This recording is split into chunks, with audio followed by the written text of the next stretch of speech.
Let's get to the money. Let's get to the Money. Let's get to the Money. Let's get to the motherfucking money. Fuck the bookies, fuck the bookies. FTV screaming fuck the bookies, fuck the bookies, fuck the bookies, fuck the bookies, fuck the bookies, fuck the bookies, fuck the bookies. FTV screaming fuck the bookies, fuck the bookies, fuck the bookies. Middle finger in the ass screaming fuck the bookies. Woke up in the morning, grab my little black book. Yesterday can eat a dick, cause we lost by the hook. Can't win them all, so you never see me get shook. Today's a new day, the bookmaker's getting cooked. When I spot a dirty keg of 4 units getting played, always find the value, I would never be afraid. Scary money don't win, but I'm not going all in unless I see a bet I love, then I put my balls on a bookie's chin. Let it all soak in, doubling my bread, winning money with my friends. If you got the itch and you wanna go big, follow Sharpie bets and you gon' really fucking win. This is not financial advice, it's entertainment. But if I find the right price, believe I'm parlaying it. You can see my spreadsheet, I'm winning, not just saying it. Profit in the green every week, I'm never negative. I can bet an ace or a shitty old picture. Pick the right spots cause I'm the K-pop whisperer. Shut up when I speak until you finally get the picture. I'm the best in the world, tell me you getting richer. Fuck the bookies, fuck the bookies. FTV screaming fuck the bookies, fuck the bookies, fuck the bookies, fuck the bookies, fuck the bookies, fuck the bookies, fuck the bookies. FTV screaming fuck the bookies, fuck the bookies, fuck the bookies. Middle finger in the air screaming fuck the bookies. Let's get to the motherfucking monies. I love how all the fucking lineups are coming out when we need to get to the monies. Welcome Right. to the best MLB prop show on God's green earth. I'm your host, Sharpie's Bets, and it's Friday. And y'all know what that means. We bring the only guy that I talk Cape props on this beautiful earth with. Y'all know him as Spin Doc. I know him as Chris. How you doing, my guy? Doing good. It's there's not a ton of aces, not a ton of big guys going tonight, but the ones that are definitely some good spots. You know, you got a lot of mid-tier guys going this evening. A lot of guys in that 3.5 to 4.5 range, which typically don't interest me, but I think there's a few we're going to talk about that I might have some interest in. So let's get to it. Yeah, crazy day when we're freaking looking to back guys like Eflin and Berrios. Yep. But, it's one of them days, guys. On this show, we will talk opening lines of pitching props as well as the closing K-prop line 30 minutes prior to this show going live. So do me a favor, if you like what you're hearing, smash that like button. If you're new to this channel, please hit the subscribe button as well. Speaking of the devil himself, first guy on the board, Zack Eflin versus his old team, the Rays. Striking people out this year at a whopping 19%, while walking people at an elite 2.5%. Morning line was 5.5 plus 120 DraftKings. Best line available to that 5.5 is on plus 115 on MGM. His pitching out 17.5 minus 180 juice to the over. Earn runs 2.5 minus 145 juice to the under. Projected lineup is 5 righties, 4 lefties. Let's talk Eflin. All right. Well, before we get to Eflin, let's talk about the Rays. Ever since the trade deadline, the guys that they don't have a choice but have to play, just by their very definition, lead to strikeouts. So you got guys that just have horrendous swing metrics between Siri, Caballero, Walls, Rortvet can have some at bats. Morel, I mean, they can't hide all these guys, and they can't not play all these guys. So when you're looking at the Rays for the remainder of the year, you probably need to look at the over or at nothing, because it's just really hard to trust a team that has this poor of swing metrics to not strike out against any pitcher, even this one. So what do we know about Eflin? Well, first thing is that he pounds the zone. He's in the zone 53.9% of the time, which is well above pitcher average of 48.6.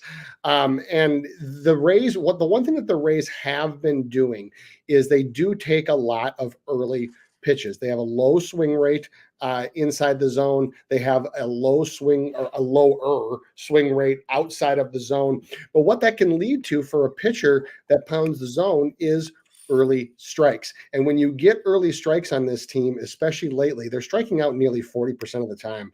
And the bottom of the lineup from Siri on down, I'm specifically referring to Siri, Caballero, Walls, and maybe one or two more as possibles. These guys can strike out 40 to 50% of the time. So that's one of the reasons why I tell my people, if you're looking at the Rays, you got to look over or you got to pass, because when you have a team that has a combination of horrendous contact and swing metrics outside the zone, they take a lot of pitches inside the zone, and you have a pitcher like Eflin that pounds the zone, over is the only way you can look here. The other thing with this is that with that take rate, the Rays do still, even with their gutted team, walk 9.6% of the time against right-handed pitching. But that tends to not matter against a pitcher like Eflin because he has such a low walk rate. His walk prop is slightly up. It's up to 1.5. It's juiced to the under. It's normally at 0.5. I wouldn't probably bank on him to walk 2, but just know that you are playing against a team that does take a lot of pitches. The other thing is, a characteristic that matched up with Eflin, the last time that he got 6 on the road, and that wasn't in a divisional back-to-back, he did have against teams that had low zone contact like the Rays in Pittsburgh and Atlanta. And obviously this is a divisional game, but when you look at Eflin's last road starts, that's what you see. The question I have with this one is, how much will Eflin try to make him chase? If you get him in 2 strike counts, they will. Like over and over and over and over again. They will chase, and they will whiff. If he can do that, 6 strikeouts, is, given the length of his starts usually, really isn't that much to ask for. I just laughed. I was like, yeah, and all the whiff. Just throw it near the zone and you should get 6 strikeouts today, Zack Eflin. Like, damn. And he gets the team guys where he was just traded from. And when we look at their numbers over the last 15 days, like he said, they're walking way above league average. But like he also said, that's not going to come into play with a guy like Eflin, who's walking people 2.5% on the year. But they also have a bottom 10 ISO and they're striking out 26% of the time. We talked about it, guys, once they got rid of Arozarena and Paredes, that this team doesn't have the pop to be missing 2 of their top 3 bats. And that's why we are getting a 5.5 on Eflin for just the second time in 10 starts. The last time being the Yankees, where he ended up with 6. So when Team Sharpie ran the under last week with Eflin, it was super fucking easy. It was Cleveland. And like you said, this man struggles versus zone contact as well as being chase contact. Those are 2 metrics that he is not at least league average at, guys. And Cleveland's got 7 guys who are elite in both. This ain't fucking Cleveland. And when we look at this projected lineup, we have 2 guys who are league average or better in zone contact, with 3 guys who are league average or better when it comes to chase contact. So each way you want to look at it, guys, we have 2/3 of the lineup favoring Eflin. Now, we also have 5 guys who are worse than league average at both, with 2 who are bad at one and 2 who are actually terrible at one and league average at the other, guys. So what I'm getting at is Yandy Diaz says he's the only one who won't strike out. But if you go back to August now, he has actually struck out 20% of his at-bats. And now 20% does not seem like a lot. This guy was striking out less than 12% when he was asked to be the leadoff hitter. Now he's asked to be everything on this team and more. And you actually are starting to see some swing and miss from this guy now, because he knows him getting on base don't mean a goddamn thing. Excuse my language. God, I'm stoked I didn't say damn right there. But what I'm getting at, guys, is he's no longer playing your typical leadoff hitter. He's trying to hit home runs now, and that leads to swing and miss, like I'm seeing 20% since August started. So the only thing why I haven't bet him yet is this mother trucker is a sinker baller. And if there is a reason why I don't just full on bet the 5.5 tonight, it's because of that. Now, I do want to see the lineups, guys, as projected lineups do say fire away. Yeah, yesterday they did sit Siri, and Lowe came out the game to some knee tightness and is considered day-to-day. And to be real, take that Lowe out. He's the league average at chase contact guy, that like one of the two guys in this lineup. So it's not really going to be mad. I just want to make sure we get the certain guys in there. Like he did say, Siri, Caballero, and Walls are guaranteed one each. Could be freaking every time they see him. And I'm also, and that's why I'm looking to also like parlay it, guys, is over the last month, DraftKings is now letting us bet outs with strikeouts on a single game parlay. And at 17.5 outs for Eflin tonight versus a team where, yes, 4 guys are only projected that swing in the zone. And like he said, he pounds the zone. This guy should go 6 in his sleep today. He should give up 3 earned runs or less.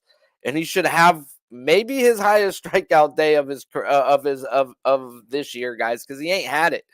And if you're looking for a ladder spot, if there was a ladder spot today and they run this projected fucking lineup, just last year I looked at whiff on them. There's 8 guys who are worse at whiff. Like literally every which way you look at this, it all favors Eflin. It's just, damn, bro, don't go shit the bed on me today, bro. Like, fuck. Last time I had a 2-unit bet, you shit the bed on me, Eflin. So I want to rack it up on him and probably the next guy we're talking about today. But, anything else? Nope, not for this. All right, well, let's get to the next guy. And that's Jose Mother Truckin' Berrios versus the A's. Striking people out at an 18% clip, while walking people 7.5% on the year. Morning line 5.5 plus 105 on DraftKings. Best line available at 5.5 is plus 106 on FanDuel. Pitching out 17.5 minus 170 juice to the over. Earn runs 2.5 minus 115 each way. Projected lineup is 6 righties, 3 lefties. Let's talk Berrios. All right. I'm just going to talk briefly about some of the things that I see, because I know that Berrios is your guy and you're the Berrios whisperer, right? But the A's overall have gotten better. They have gotten better swinging the bat. It's still not great, but it's better. Their overall contact rate for swinging outside the zone since the All-Star break is 62.3% compared to a league average of 62.6. For a team that was in the mid-50s for most of the year, okay, I'll give them credit for that. Their overall zone contact rate is league average, which, given where they were prior to the All-Star break, given where they were the first few months of the year, I'll give them credit for that. There's still a few warts, though. Number one is they're still getting used to taking early pitches.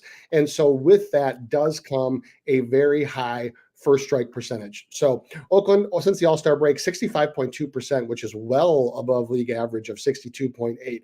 And when you get several of these hitters, actually specifically most of the bottom of the lineup in those pitchers' counts, then bad things can happen for this team. Even though he's been swinging the bat like just blistering hot lately, Rooker can be gotten, Geloff can be gotten, Schoenemann can be gotten, Langoliers can, and so on and so forth. So with Berrios, one of the things that with him is that he does hit the zone at a right just a little bit above league average, but he tends to use the pitches in the zone to generate contact. His zone contact rate, 86%, which is above pitcher average of 82. Now, you see varying whiff percentages to the slider and the curve, which is kind of how you have to do it with Berrios, because he throws a slurve, and there aren't really many metrics comparing how, like, what the percentage of Ks are for a slurve. So, you look at this, the only way you really can play it is over, given some of the performances that Berrios has turned in at home, and the fact that, yes, they're swinging the bat better, but this is a team that's still below league average on most swing metrics. Bro, I don't know what the hell just happened. I got these new carts in the mail. I took a hit, and I just threw up my fucking lunch. Bro, I was like, I'm so glad you were talking. I was like, shirt off. That was gross. Ew. That's what happens when you smoke too much of these vape pens, bro, and eat too much McDonald's, I guess. But, whoa. All right, we're back. All right, guys, we get to talk my guy. Well, fuck. Let's just don't hook me, you fuck. But let's talk them. We get the guys, where obviously we know. I can't fucking knock on wood wherever the fuck you're at. God, don't jinx me now. But I am the damn freaking Berrios whisperer. I ain't gonna jinx myself like that Caruso cuck. But let's talk about it, guys, as he is my most profitable pitcher over the last 2 seasons combined. And now we got a spot, guys, with the A's where over the last 15 days versus right-handed pitchers, it says they're one of the best teams in baseball at not striking out at just 19% of their at-bats, while also not walking and having a bottom 4 isolated power. So let's go see who they've seen in this time span, guys, of so-called not striking out, as they face the Angels, Giants, and White Sox, all who don't have a right-handed pitcher, I'd look to bet. And then they seen my Dodgers, where the only right-handed pitcher they seen, I would bet, was Jack Flaherty, who went 6 innings of no-run ball with 7 strikeouts. So I'm going to say, guys, their numbers are fraudulent. And they already have a bottom 4 isolated power the last 15 days. And like I said, they've only seen one damn pitcher in that time span that I would go betting over with. So, excuse me, it comes down to, guys, simple with me if I go under or over. And that's pretty simple. If you watch the show, you already know. It's been chase contact over the last 2 seasons, guys. If you got a team who don't make chase contact versus Berrios, you're going to be in for a long day.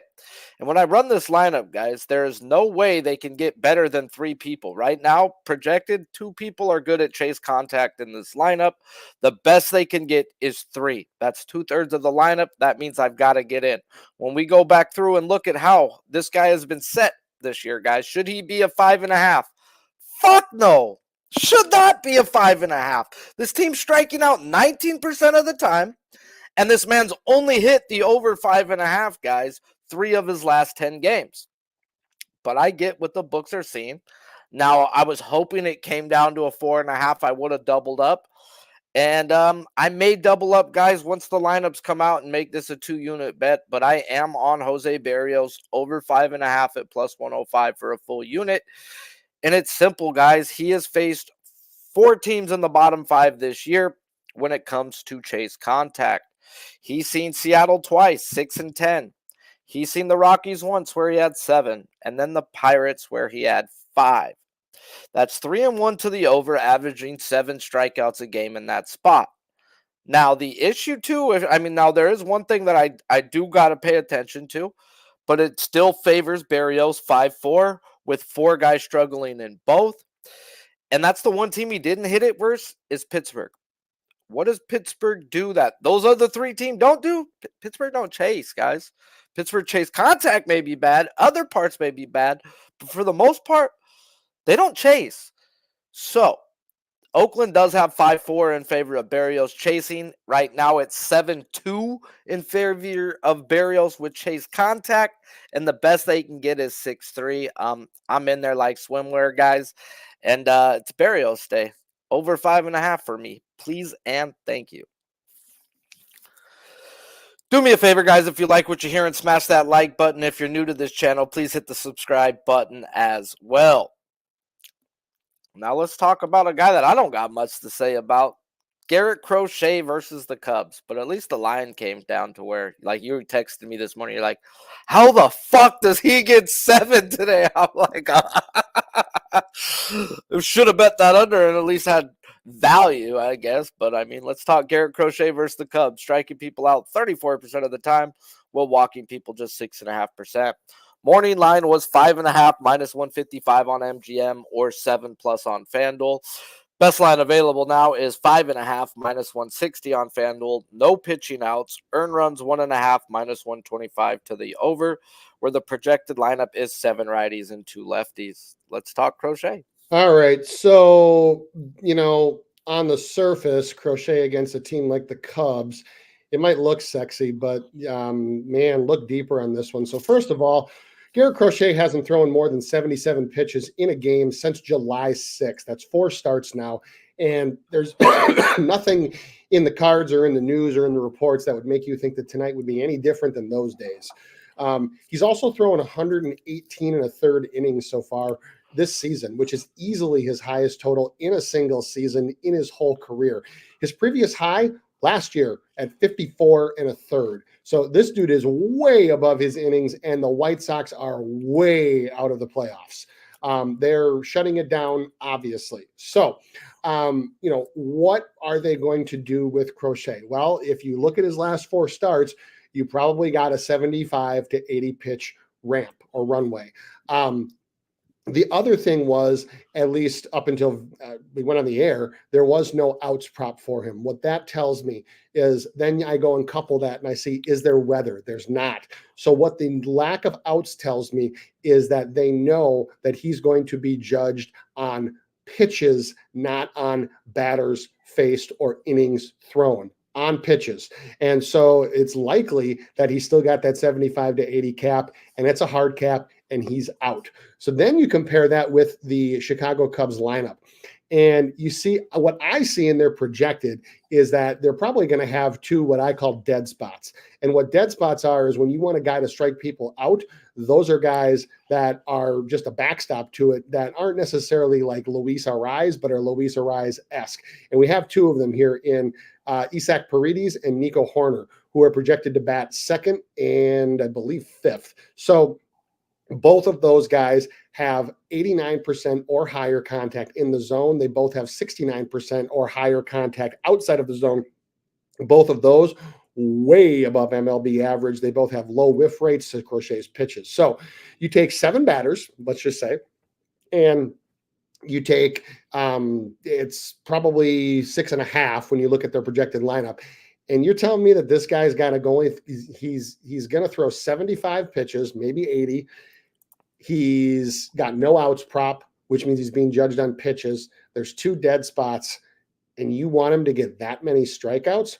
Can he? I mean, it's Garret Crochet. He throws a blazing fastball and a wipeout breaking sweeper. So sure, he can. But is that really what you want to be paying juice and putting your money on with so many other options tonight? I don't think that I do. One more thing to note too is that his velo was up his last start. The break on multiple break pitches, cutter, change, and the sweeper, all down more than an inch or 2. So I look at this projected lineup. I mean, I guess if you gave me a lineup without Paredes and Horner, then I might be interested, but then we'd probably get a different line. So it's just really, really tough for me to advocate any kind of overaction for a guy that hasn't eclipsed 80 pitches in over a month. Yeah, I'm pretty much going to echo what you've got to say, but I'm going to look at this lineup. We got Butler, Andujar, Blade, Roker, Langers, Toro. Yeah. Oh, they did put in the one guy that was good at chase contact. So it's 6-3. That Hernandez guy, whoever the fuck he is, Doesn't matter to me. But I mean, he's in the 8 hole. Whipty damn do. Still got gel off. Woohoo! All right, Tilda. All right, let's talk freaking Garret Crochet right quick. I'm going to echo pretty much what he just said. Like he said, he's only thrown 118 innings already this year. And his last 3-year combines, he has a total of 61 innings. And is he getting tired? As we do have to go back to July 6th, guys, since they've let this man throw more than 75 in a game. That's 4 straight telling us that they have him on a limit. They do not give us an outs prop, which, guys, tells us he's on a pitch count. And then at the end of the day, guys, I ain't going to bet nobody on a pitch count. Now, he was the 7 versus Texas. And I said, ain't no way in hell am I betting this guy on a pitch count. Can he get 7 like he just said? Yeah. But now can he get 6? Yes. These books already have enough advantages, guys. Why give them another advantage and bet a guy on a pitch count? Now, what I will do and tell you is I have no problem betting a guy 1 per inning, 1 for every 15. So if you like it so much that you think, okay, this dude should get 1 per inning, no problem, then yeah, pull him down and find something else to pull him down with. But I am not betting a super juiced out prop on a guy on a pitch count. You just ain't ever going to see me do that. What I will bet is 1 per inning if a guy is on a pitch count. So pull him down or look to play something else. Don't just pay the straight juice, guys. At the end of the day, I wouldn't do it personally. and we probably won't ever talk about him for the rest of this time on this show because No, not going to no. talk about a guy on a pitch count. It's kind of like, it's like, why? Yeah, it's just it's there. So many things have to go right, and very few things can go wrong. And so, yeah, you might get a spot on him the rest of the season where you have that perfect matchup, that perfect scenario. But you really want to pay juice to find out tonight? I don't think I do. Nope. And I don't think I want to pay juice for this guy either, but I don't know if I have the balls to go under. But Jack Flaherty versus the Pirates, striking people out. That's not his numbers. That was whoever was there last time. So whip-de fucking do what he's striking people out. It's in the 30% plus. Morning line 6.5 minus 175 on DraftKings, 8.5 on FanDuel. Best line available is still 6.5 minus 175 DraftKings or 8 plus. Now plus 114 on FanDuel. Pitching out 17.5 minus 200 juice to the over. Earned runs 1.5 minus 135 juice to the over. Projected lineup is 5 righties, 4 lefties. Let's talk your guy, Jack Flaherty. I've loved Big Jack since spring training, since I read all that stuff about all the metrics and all the arm angle stuff that they fixed, which is paying off now for the Dodgers. But look. There's just a funny feeling for me about this one that the public's getting trapped into the over here, and let me explain to you why. First of all, you have a Pirates team who, at least recently, has had very, very low K percentage against anybody, especially against right-handers. You also they've been inserting Kiner Falefa, who they acquired at the deadline, into the lineup. Ji-Hwan Bae is back. And so both of those are two very, very high contact guys. Now, Joey Bart's still starting at catcher unless it's Skeens or Jones. And he's a walking strikeout. So you have to take some of the good with some of the bad. But when you have those two guys, and they are projected to be in, they're projected to actually bat in the 8 and the 9 hole, then, two super high contact guys turning it over for McCutchen up top is, I go up and down here for Flaherty. And more specifically, what I don't see a whole lot of zone contact rate under league average. Flaherty is the type of pitcher where, and just real quick, if you're going to hit a huge line like a 7+ or like an 8+, you got to make guys miss in the zone. There are very few teams in Major League Baseball that you're going to get to chase outside of the zone 4 strike 3 to the point where you're going to get that many strikeouts. That just doesn't happen that often. So you're going to have to get some guys in the zone. Now, one thing about Pittsburgh is that of their projected lineup tonight, they do have only 3 guys that are under or not at league average. So McCutchen, O'Neill Cruz, and Brian Dela Cruz. And McCutchen makes up for it in other ways. So you have that. You also have, like this man just said next to me, you have, when we were talking about, before, is that the Pirates don't chase very much, under league average on overall chase rate. And so they do have a pretty healthy called strike rate because they don't chase. But you look at a pitcher like Flaherty, and he generates a 31.2% chase rating, which is almost 3% above league average. So I go up and down this lineup, and maybe I come up with enough to get 7+. I don't come up with 8. I just don't. Excuse me. My newest toy, baby. The Dodgers get Jack Flaherty gets the Pirates in his second matchup with his new team. And when we look at their numbers over the last 15 days, the Pirates are walking league average, striking out 26.5% of the time with a bottom 2 isolated power. And we get a super juice 6.5 or 7.5, depending on the book. And either which way actually makes sense to me if we actually take in his win percentage to each which number, whatever one you want to look at, and then take in how the Pirates are striking out. Now, the past history in this projected lineup favors the Pirates, guys. And if they decide to put Grandal in for whatever damn reason, expect to see a 6.5 everywhere. Now, the man next to me was the first person I heard talk about how this ain't the same Jack Flaherty. And they ain't seen Jack Flaherty this year, guys. But still, to see what I've used all year long, which is chase, because this man's chase contact is disgustingly great. And if you're going to chase, you're not making contact off of Jack Flaherty. Now, the problem is like you said, the guys ain't chasing in this lineup, preferably that I want to see. And when we look at those guys that don't chase and we look at the past history, we have 4 of the 5 guys in this lineup who've only struck out 3 of 34 at bats who don't chase. One guy hasn't seen him being Bart. And like I said, if they want to put Grandal in, he struck out 1 of his 18 at bats versus him. So it can get real bad in an instant, guys, but he can also hit the over as well, as the only guy they've seen that's like this guy who needs chase. Preferably, like, I only will run I will only run King from the Padres if there's chase. It was the same lineup that they're projecting now for Flaherty, and King went out there and got 7 strikeouts the other day versus this team. There are guys who can strike out 2-3 times, guys, but there's more guys in this lineup who tell me it's going to be tough than what I want to be involved with. So I think the number's right. I think it's going to come down to fucking what number did you get? And it's probably going to land on 7 exactly, maybe 8 on his last batter. And either which way, I don't want to be on an under or an over involved in that. So that's just like, please God, please God, please God. And you got to hope God's on your side.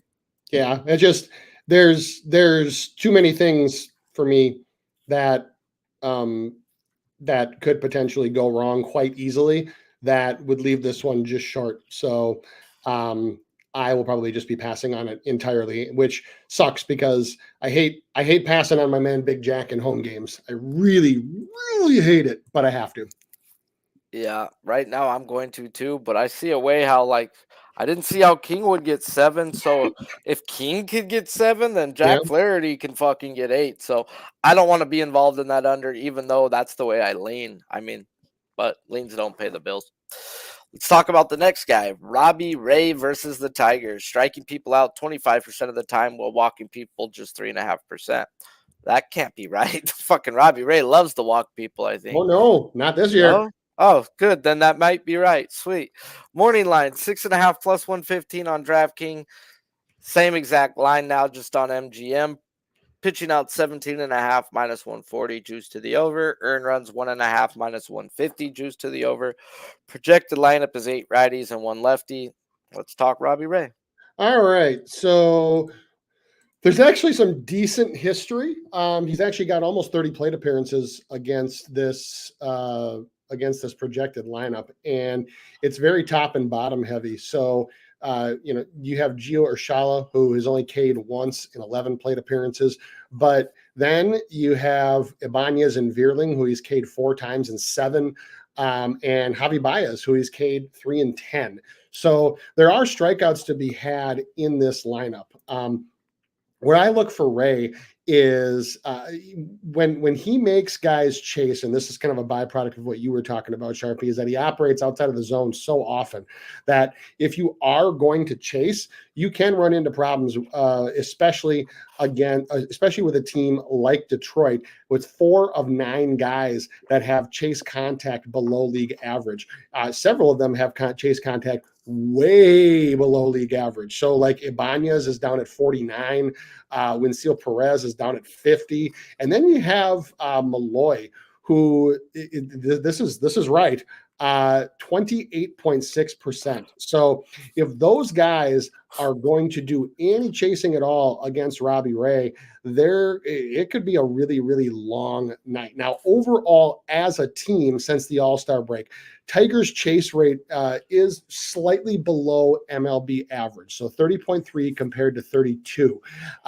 Their contact rate, as you might have guessed by some of the guys that I just mentioned, 59.1, which is well under average of 62.6. So I'm looking at this from the standpoint of, what is the chase rate of the lineup that they're actually going to put out going to be? Reason why is that Robbie Ray is a pitcher that does carry an elite chase rate. Or chase contact rate, I should say. He has ever since all the way back to Seattle and before. But so if you can make this team chase, you'll be in good shape. So I need to see a lineup for this one because there's a few guys that do chase on this Tigers team that I would love to see in this lineup. I also see right now, I talked about Malloy. They're projecting him in the 4 hole. That would definitely make me lean on the over. They're also projecting Rogers in the 6 hole. That would make me lean on the over. So if this is the lineup, if the projected lineup in order is the one that we get, I'm not opposed to taking a hard look at an over here. Yeah, I'm pretty much right there with you. And the only thing is we're gonna talk of this lineup. We don't know what the fuck we're getting right now. Like that's all. You cannot tell me with the amount of people who was scratched from this team yesterday to who's day to day, unless you're inside information and you could tell me, I would love to know because right now. We don't know if we're getting Javier Baez, and we don't know if we're getting Matt Vierling. Now, don't give me Matt Vierling, and give me Javier Baez. And let's talk us some Robbie Ray, guys. He gets the Tigers, who over the last month only have 165 plate appearances versus the lefty. And it says they're walking at a great clip, only striking out 22% of the time with a top 10 isolated power. As normally, guys, I look for 200 plate appearances. I still want to go see who they've seen in this time span. Excuse me. And the only lefty they've seen, guys, is Cole Ragans. He went 5.2 innings. He gave up 2 runs, had 6 punch-outs, and 4 walks. And that's it, guys. That's all they've seen in that time span that I'd look to bet from the left-handed side. So it kind of matches their actual numbers, right? It says they're freaking walking at a good clip and that they're not striking. I mean, 1 per inning from Ragans. That's not too shabby. And yeah, still nothing to write home about. They haven't seen nobody. And like I said, Ragans has actually looked a little gassed. He's actually given up 3+ runs, I believe, now in 4 of his last 6. He was a reliever turned starter. Shit happens, guys. Ragans looks tired. This guy ain't tired. Let's talk us.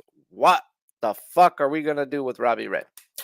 And at the end of the day, guys, if we're going to pick on one thing he hasn't been good at in the last few games, because he's only been back so many games this year, it is getting people to chase, like Spin was saying. As this man's chase contact has been elite, so was chase and zone contact throughout his whole career. And just right now, his chase is 1% lower than league average. And when we look at this projected lineup, guys, we have... Where is it at? It's fucking right there. I know I wrote it down here too, though. But at the end of the day, we had 7 or 8 guys that were league average or worse, guys, when it comes to chase. And if you're going to chase versus freaking this man and not be patient, you're in for a freaking long-ass day. Now, when I ran it without the chase, just on whiff, guys, I'm coming up with 6 strikeouts and a question mark on Valade as he's a kid, guys, with less than like 100 plate appearances in the bigs. So it's not really shit to take from him. And it's also like there are certain guys that we can count for strikeouts. Ibanez, Rogers, like he was saying, Baez. There's certain guys that are like, dude, we need them in the lineup. Baez was scratched yesterday. So Vierling was taken out of the game, middle of the game. Vierling is one of the guys I have not striking out, guys. I would love for him not to be leading off today. And it just comes down to lineups for me, guys. This can be so many different things, and I don't see it getting better. Like, what are they going to do? Put Meadows in? And, oh, man. Come on now. Let's give Ibanez a day off, please. But I'm going to need lineups before I fire on this one, personally. The lineups are starting to come out. Anything you else got to say? Nope, I'm good. All right, fellas. Ray's lineup still isn't out yet. Looking to freaking still back Eflin. The only bet I've got in right now is Berrios over 5.5 strikeouts. And, yeah, looking to bet Eflin. Not sure if I pull him down to 17.5 with his outs hooked to his strikeouts down the floor because that was minus 135. And I did have my eye on that. And, yeah, at the end of the day, Appreciate you guys all for tuning in. Smash the damn like button if you haven't. And as always, bro, I appreciate you. I know most of these guys appreciate you. Likewise. And let them know what you got going on and where they can find you.